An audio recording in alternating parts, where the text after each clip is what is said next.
আসসালামু আলাইকুম। আশা করছি সবাই ভালো আছেন। আসলে আজকে খুশি হওয়ার মতন কোনো বিষয় নিয়ে কথা বলছি না। আজকে কথা বলছি একটা দুঃখ ভারাক্রান্ত বিষয় নিয়ে। সেটা হচ্ছে আমাদের ফিলিস্তিনি ভাই বোনদের প্রতি ইসরায়েলের নৃশংস হামলার প্রতিবাদে আজকে বাংলাদেশে আমরা সবাই সোচ্চার ছিলাম। আল্লাহ তাআলা তাদেরকে ধ্বংস করুক, ইসরায়েলি নৃশংস বাহিনীদের নিশ্চিহ্ন করে ফেলুক, আমাদের ভাই বোনদের রক্ষা করুক, সেই দোয়া করি। তো চলুন মূল কথায় আসি।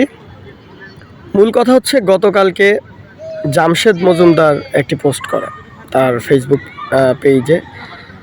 সেখানে তিনি একটা ভালো বিষয় উল্লেখ করেছেন, যেটার অনেক বিরোধিতা করতে আমরা দেখেছি অনলাইনে।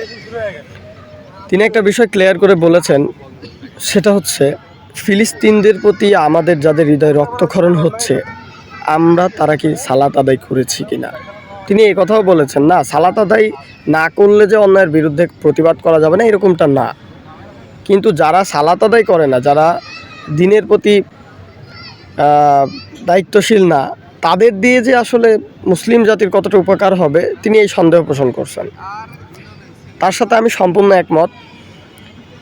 আমি এটাও বলছি না যে আপনারা ফিলিস্তিনের বর্বর হামলার প্রতিবাদ করবেন না। প্রতিবাদ আপনি করতেই পারেন, সেটা আপনি হিন্দু, মুসলিম, বৌদ্ধ, খ্রিস্টান, যে কোনো জাতি হতে পারেন, প্রতিবাদ করতেই পারেন। কিন্তু প্রতিবাদ বা আপনার স্ট্যান্ডে ফিলিস্তিনের কতটুকু উপকার হতে পারে এটাই হচ্ছে বড় কথা।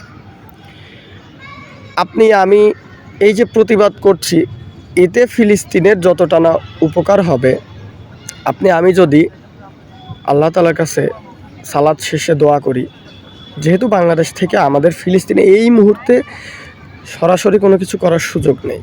আমরা হয়তো সোশ্যাল মিডিয়া এবং গণমাধ্যমগুলোতে ইসরায়েলকে ব্যাপকভাবে হেয় প্রতিপন্ন করতে পারি, তাদের বিরুদ্ধে অ্যাকশন নিতে পারি, দাঁড়াতে পারি, কিন্তু আমাদের ভাইদের পাশে দাঁড়ানোর মতো সরাসরি কোনো সুযোগ আমাদের নেই এখনও। কিন্তু একটি বড় সুযোগ আছে, এবং আল্লাহ তাআলা বলেছেন ফিলিস্তিন জাতি বিজয়ী হবে, মুসলিম জাতি বিজয়ী হবে, ইসরায়েল ধ্বংস হবে, এবং সেটি হবেই হবেই।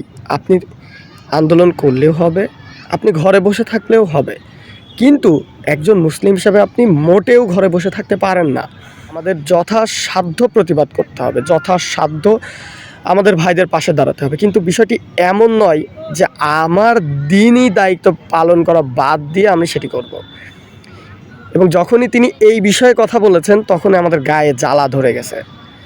ভাই, আমিও এই কথাটি আবারও বলে ভিডিও শেষ করতে চাচ্ছি যে আপনি ইসলামের সঠিক বিধিবিধান পালন না করে শুধু ফেসবুকে আল্লাহ এই করে দেন, আল্লাহ তাআলা অমুককে ধ্বংস করে দেন, আমার এই ফিলিস্তিনি ভাই বোনদেরকে বাঁচিয়ে ইসরায়েলদের ধ্বংস করে দেন, আপনি সারাদিন বললেও আসলে আমার মনে হয় কোনো কাজ হবে না। আপনি আপনার দিনই দায়িত্ব পালন করেন, সালাত আদায় করেন, আল্লাহর কাছে চান, আল্লাহর কাছে দোয়া করেন, এটিই বরং আরও বেশি কাজে দেবে।